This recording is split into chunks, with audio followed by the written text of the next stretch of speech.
Royal Caribbean's CocoCay, or CocoCay as some people do call it. If you've been there before, then you understand what all the fuss is about.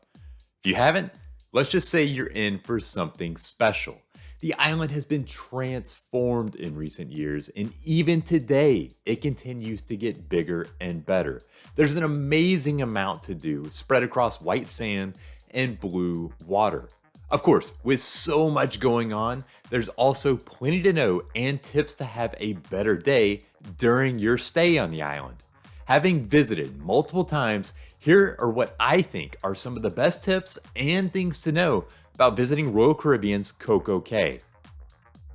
According to Royal Caribbean, CocoCay can handle a lot of people, up to 9,000 passengers at the current configuration. With that sort of size, having one ship in port should provide plenty of space without a lot of overcrowding. But the number of guests it can hold should tip you off that it could mean multiple ships visiting the port on some days. Now, I've been to the island with two ships docked at once. There is definitely a more crowded feeling, but it's not overwhelming. Still, I do prefer having only one ship in port at a time when I visit. Want to stay connected or post to Facebook or Instagram to make everyone back home jealous of your trip? You can do that on CocoCay. Royal Caribbean's on-ship Wi-Fi, known as the VOOM internet service, it does extend to the island. Considering that many people pay for internet service for the entirety of their cruise, but they normally can't use it in port, this is a big addition to the Wi-Fi package. It's essentially another day that you get to use the package on your cruise. If you've ever bought a drink package on a cruise ship, then you likely know that one of the big drawbacks is that you can't use it when you're in port. If you are off the ship, you've got to open up your wallet for a drink. But on CocoCay, there is a huge benefit. Drink packages, whether alcoholic or otherwise, they work while you're enjoying your time at the beach or at the pool. There are bars all around the island, so you can walk up to any of them and grab a drink just like you would on the ship. Now, it wouldn't be Royal Caribbean if they didn't lay claim to the biggest and the best. In this case, I'm not talking about the cruise ship, but the pool. Oasis Lagoon on CocoCay, it's the large freshwater pool that is a centerpiece of the island. So how large is it? At more than 33,000 square feet, it's about 3/4 of an acre. That makes it the largest pool in the Caribbean. In other words, you are unlikely to have a hard time staking out your own little spot in the water.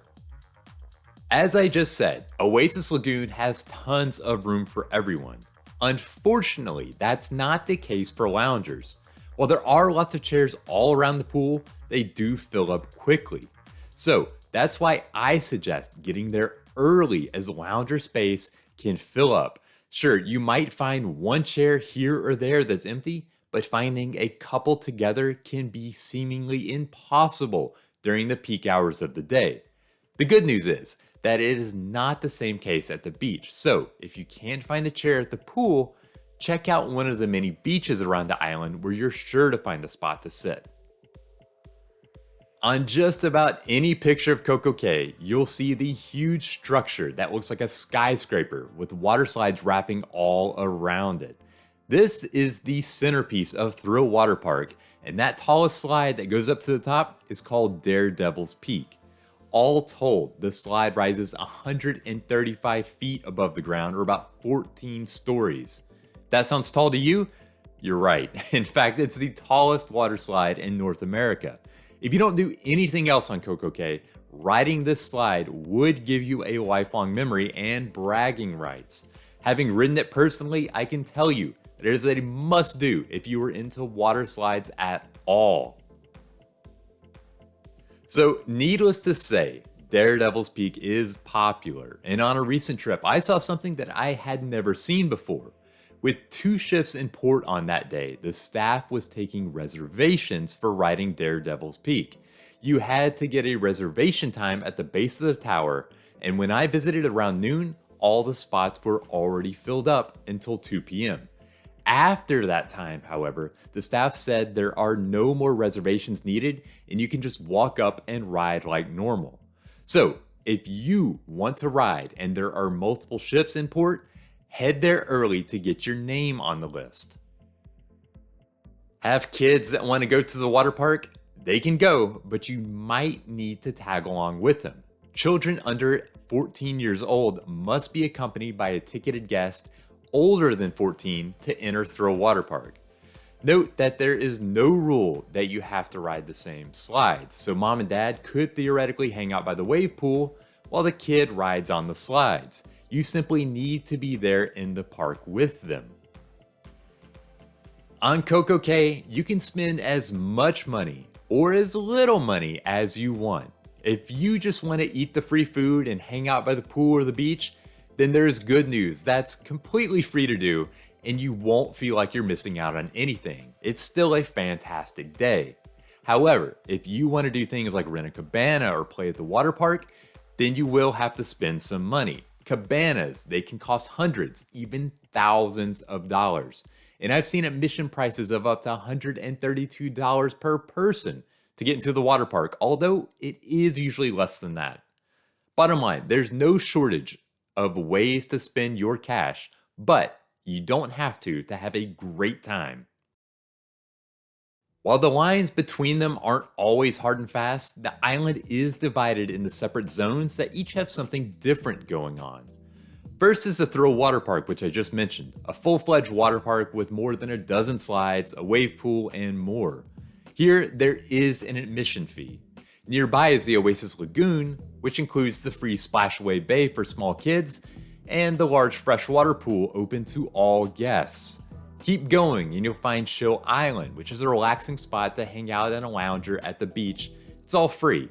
There are two other areas also known for their comfort. South Beach, which is a free and open stretch of beach on the backside of the island, and the COCO Beach Club. The Beach Club is an exclusive spot with an infinity pool and a restaurant that does have an admission fee. It is also where you'll find the over-the-water cabanas to rent. Are crowds not your thing? You're not alone. With one ship at the island, crowds aren't that big of an issue as everyone has plenty of space. Two ships and it might feel a little more cramped, though certainly not unbearable. But if you want smaller crowds, check out things later in the day. After around 2 p.m., you start to see many people head back to the ship, creating more space around CocoCay. To be fair, if you've started early in the day, you might be thinking about heading back too. But with ships often staying until 5 or 6 in the evening, there is still plenty of time to enjoy the island if you don't head out until later in the day. As you arrive onto the shore of CocoCay, hang a left and you'll pass over a bridge that heads to Chill Island. Now, this bridge doesn't seem like much, but it is the best photo opportunity. It looks back toward your ship docked at the pier. Here you can get a great photo of your ship or get a photo of yourself with the ship in the background. You simply will not get a better view of your ship during your cruise than at this spot. So what do you need to bring to enjoy CocoCay? The answer is not much. For the most part, you'll only need your Sea Pass card when you are at the island. You'll need it to exit and return to the ship, and you will also use this card to pay for things on the island, just like on the ship. The one exception is that there is a straw market with the local goods and souvenirs where you will need dollars if you want to buy anything. Towels, they're available on CocoCay, so you don't need to worry about it if you forget yours in the room. As always, a hat and sunscreen, those are smart things to bring as well. Otherwise, you don't really need that much. Now, cruises are great for passengers with limited mobility. Unfortunately, not every port is wheelchair friendly. The good news is that CocoCay definitely is. Overall, Royal Caribbean has made the island accessible to those in wheelchairs. For instance, there are beach wheelchairs, the ones with the big inflatable tires. Those are available for use around the island, and Oasis Lagoon is also accessible. There's also a tram to help those who can't walk long distances get around CocoCay. So if you're worried that you're going to have to walk a lot during your cruise, that's not always the case.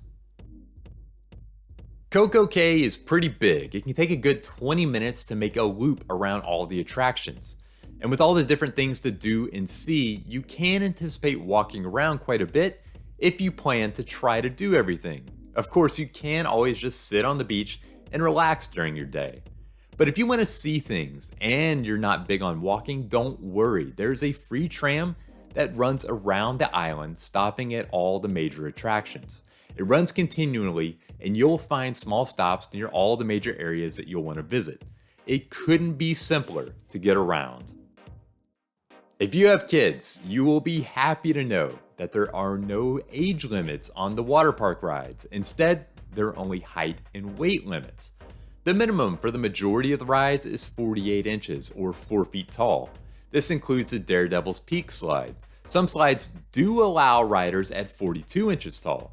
The maximum weight limit for most rides is 300 pounds. So as long as someone is above 4 feet and less than 300 pounds, they will get to enjoy all the water rides. Something about the sun and the water can take it out of you and build up an appetite. Luckily, there are a number of free spots to eat on CocoCay. This includes Skipper's Grill and Chill Grill. These spots are like buffets that you'd see on the ship, offering burgers, dogs, and more. There are also multiple snack shacks. Think of these as little fast food stands. They're dotted around the island, and here you can get burgers and sandwiches and even funnel cake for dessert. There is also Captain Jack's, where you can get wings and fries, but it's priced a la carte and not included for free. And the Coco Beach Club features a restaurant that's included with the price of admission to the club. One tip is that the snack shacks, they tend to be less crowded, making them easier to grab a bite to eat during the day. Now, if you want the best meal at CocoCay, then you're gonna have to pay up a little bit. The Coco Beach Club, it's an exclusive spot I've mentioned that charges an admission fee. Inside, there's essentially a private resort with an infinity pool and a private beach. There is also a restaurant that's included with admission. Here, you can get things like filet mignon and lobster and all sorts of other goodies. Now, there's nothing wrong with the free food on the island, but it's quick and easy buffet or fast food style items. If you like higher dining, then check out the Beach Club. One of the nice things about having an island that's run by the cruise line is that there's a lot of convenience. On CocoCay, there are lockers available around the island, no matter where you want to visit. There are also beach towel stations so that you don't have to worry about bringing a towel from the ship, or you can change them out if your towel gets wet. So if you're worried about lugging around a bunch of stuff or that you'll have to leave your things while you take a dip in the water, you won't have to do it. Royal Caribbean has thought of it for you. First, it is not free in a traditional sense, and it takes a special circumstance, but you can get a cabana at the beach club without paying more. Here's the deal.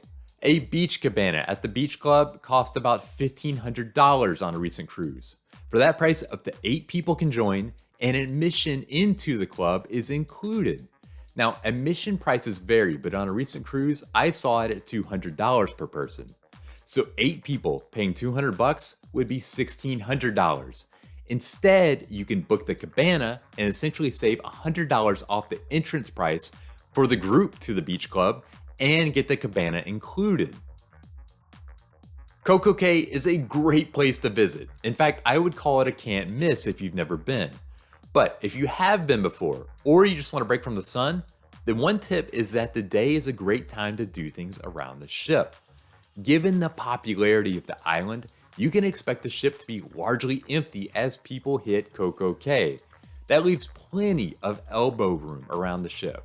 So if you're wanting to enjoy the solarium or the pool deck on the ship without as many people around, then your day at CocoCay is a great time to do it. There are plenty of beaches around CocoCay. It is an island after all, and all of them offer beautiful sand and water and plenty of space to spread out.